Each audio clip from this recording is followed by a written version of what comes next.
Assalamualaikum warahmatullahi wabarakatuh.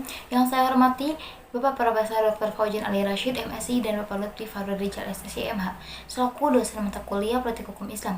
Perkenalkan, nama saya India Khairunisa dengan NIM 121301066, kelas B semester 2 jurusan Hukum Keluarga. Di sini saya akan mereview materi dari pertemuan ke-9 hingga pertemuan ke-15. Pada pertemuan ke-9 ini membahas mengenai pemikiran politik hukum Islam menurut Hasbi Ashidik. Hasbi Ashidik ialah salah satu tokoh yang mengembangkan pemikirannya yang memfokuskan tentang hukum Islam dan merupakan salah seorang ulama yang selalu menyelaraskan hukum-hukum fikih dengan fleksibel khususnya di Indonesia. Berikut beberapa pemikirannya mengenai politik hukum Islam. Yang pertama, Al-Quran. Berkaitan dengan hukum Islam, Hasbi Ashidik memiliki banyak pandangan tentang keberadaan Al-Quran sebagai hukum Islam. Di antaranya, masalah penerjemahan dan penulisan Al-Quran dalam bahasa dan tulisan selain bahasa Arab. Kemudian, masalah nasikh dan mansukh dalam Al-Quran, dan metode penafsiran dan tentang cerita Israiliyat yang dipakai oleh sebagian musafir. Yang kedua, sunnah. Menurut Hasbi Ashidik, baik sunnah maupun Al-Quran memiliki dua karakteristik, yaitu penetapannya hukum dan pedoman untuk mengesahkan suatu hukum. Tidak pernah ada keputusan hukum yang diberikan oleh Nabi yaitu tidak bertentangan dengan prinsip-prinsip Al-Quran. Namun keputusan hukum yang diberikan oleh Nabi memiliki sifat khusus dan umum. Yang ketiga, uruf. Dalam beberapa kesempatan, Hasbi Ashidik memberikan saran agar menerapkan hukum-hukum fikih di Indonesia sesuai dengan kepribadian yang akan menjadi salah satu dasar pengalaman. Hukum fikih menurut Hasbi tentulah yang dapat ditampung oleh pengertian uruf yang dikehendaki syar'i. Yang keempat, prinsip mengubah hukum sesuai dengan perkembangan. Ketika Hasbi Ashidik membahas mengenai ungkapan fuqaha mengubah hukum karena waktu yang berubah, menurut Hasbi hukum ini adalah apa yang diputuskan berdasarkan maqasid syariah, bukanlah hukum yang universal dan permanen. Ketika hukum berkembang, dinamika berkembang sesuai dengan perubahan mengikuti zaman. Yang kelima, maslahat mersalah. Tidak ada perbedaan antar ulama yang tercakup dalam semua hukum Islam. Penciptaan kebahagiaan manusia baik daruriyah, hajiat, tahsiniyat. Kita perhatikan pendapat para ulama tentang maslahat mersalah. Jelas tidak ada seorang pun yang bilang syariah tidak dibangun atas dasar maslahat. Selanjutnya, pertemuan ke-10. Pada pertemuan ini membahas mengenai pemikiran politik hukum Islam menurut Yusuf Al-Qaradawi. Yusuf Al-Qaradawi mendefinisikan politik sebagai syariat, pangkal tolak kembali dan bersandar kepadanya, menerapkannya di muka bumi, mengandalkan ajaran-ajaran dan prinsip-prinsipnya di tengah manusia, sekaligus sebagai tujuan dan sasarannya, sistem dan caranya. Karena Islam adalah mencakup akidah dan syariat, adin wa daulah. Hal ini tentu sangat berbeda dengan agama-agama lain seperti Kristen, Yahudi, Buddha, Hindu. Sebab agama-agama ini hanya berisi pedoman moral saja, tidak mengajarkan politik, ekonomi, hukum, pemerintahan, dan sosial. Pola, model, dan corak yang digambarkan Qaradawi dalam pemikirannya sebelumnya mengasumsikan poros tengah yang menerima dan menjembatani ketegangan berdasarkan pemikiran yang berlawanan. Dapat dikatakan bahwa Yusuf Al-Qaradawi adalah pemikir politik Islam yang masuk dalam kelompok formalistik, karena keyakinan Al-Qaradawi bahwa Islam dan negara tidak dapat dipisahkan, serta keyakinannya bahwa di dalam Islam ada banyak ajaran tentang pengaturan sebuah negara. Selain itu, Al-Qaradawi juga meyakini bahwa Islam mempunyai konsep negara tersendiri yang berbeda dengan konsep negara barat. Dalam konstelasi pemikiran politik Islam di Indonesia, dapat dikatakan pemikiran Yusuf Al-Qaradawi cukup relevan dengan pemikiran Muhammad Natsir, yang juga meyakini bahwa Islam dan negara tidak dapat dipisahkan.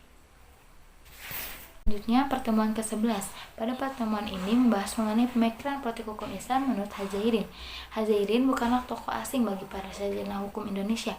Dialah tokoh yang membangun amandemen hukum Indonesia, terutama semangat baru dalam hukum Islam.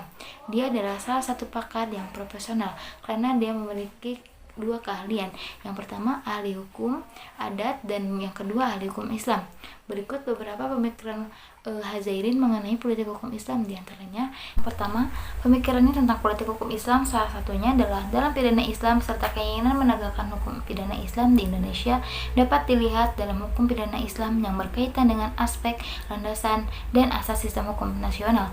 Yang kedua, Hazairin juga menyatakan dalam bukunya serangkai tentang hukum bahwa penjara itu tentu dibutuhkan. Misalnya dalam kitab Taurat yang berusaha memberantas perzinahan dengan ranjam sampai mati, dan Al-Quran untuk perzinahan menawarkan hukuman cambuk 100 kali yang tidak fatal. Tetapi hukum Eropa modern memenjarakannya, yaitu Anda hanya akan dihukum dalam kasus-kasus tertentu, tetapi diperbolehkan dalam keadaan khusus. Yang ketiga, Hazairin telah mengemukakan pandangannya mengenai masalah hubungan hukum Islam dengan hukum adat.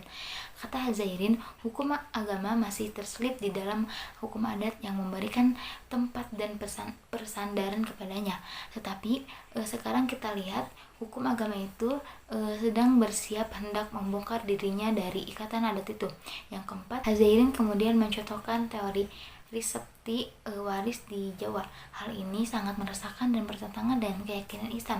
Fakta ini digunakan sebagai bukti oleh pendukung teori Risepti mengatakan bahwa hukum waris Islam tidak diakui secara hukum adat Jawa. Selanjutnya, pertemuan ke-12. Pada pertemuan ini membahas mengenai pemikiran politik hukum Islam menurut Muhammad Abduh. Pokok pemikiran politik Muhammad Abduh adalah tentang modernisasi di dunia Islam. Muhammad Abduh berpandangan dunia Islam harus melakukan modernisasi baik di kehidupan beragama maupun di kehidupan bernegara. Menurut Muhammad Abduh, ajaran Islam terbagi menjadi dua, yaitu masalah ibadah yang tidak banyak memerlukan ijtihad dan masalah muamalah yang menjadi lapangan ijtihad.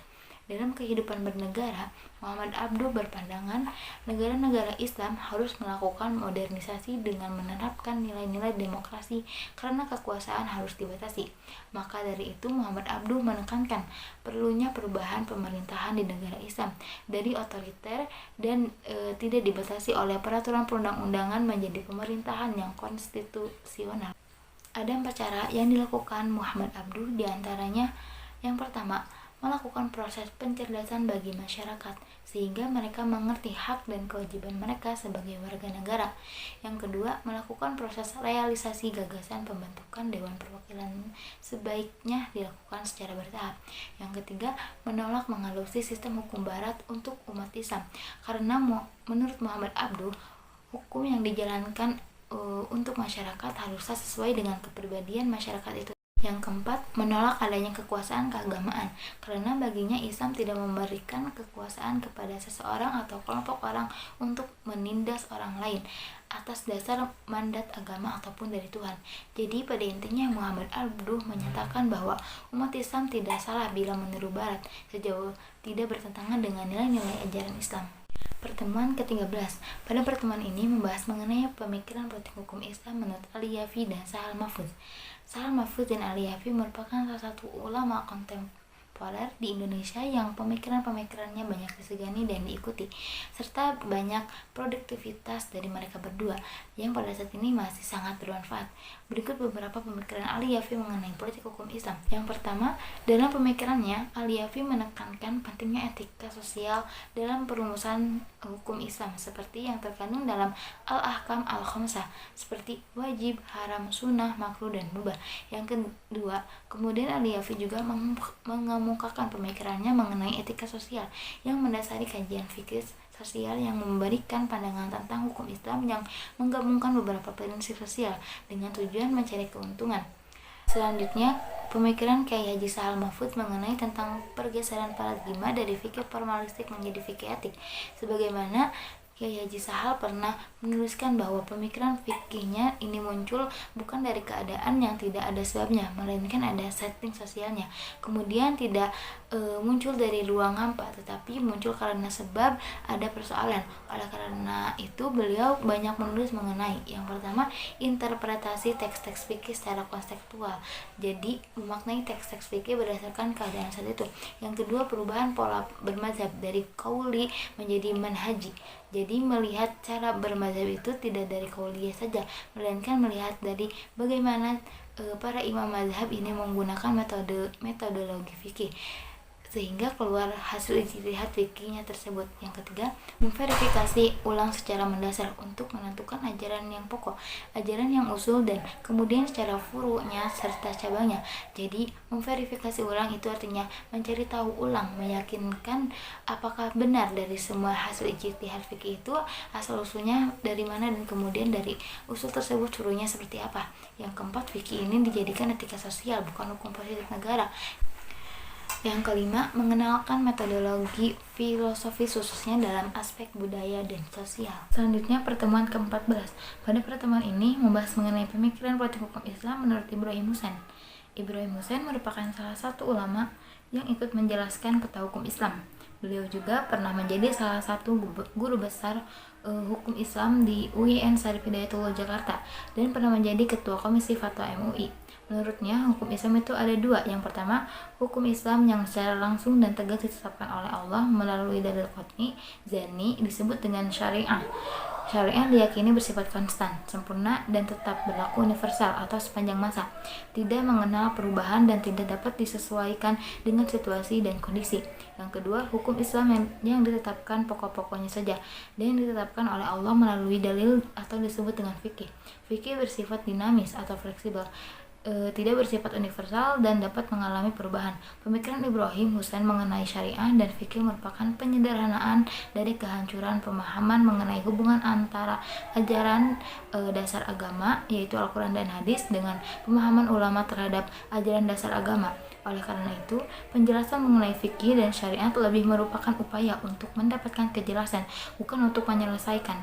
Ibrahim Hussein juga sempat mengajukan saran-saran bagi pembaruan pemikiran Islam di Indonesia.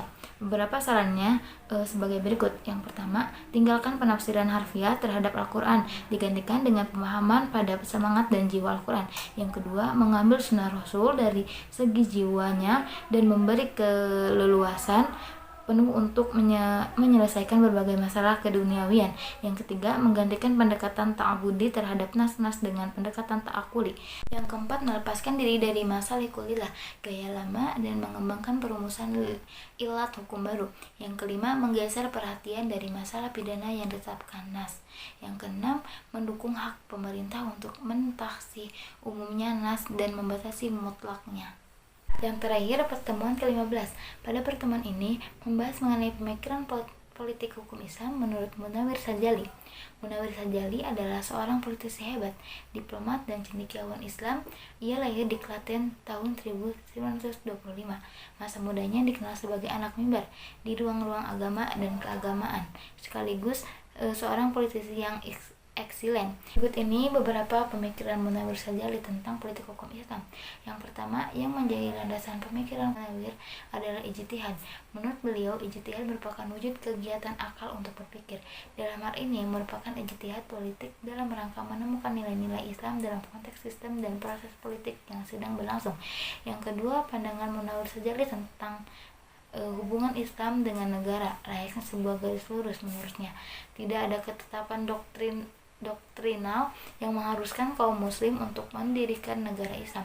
Yang ketiga, Munawir berpendapat bahwa konsep negara Islam itu tidak ada, demikian pula yang disebut dengan negara Islam.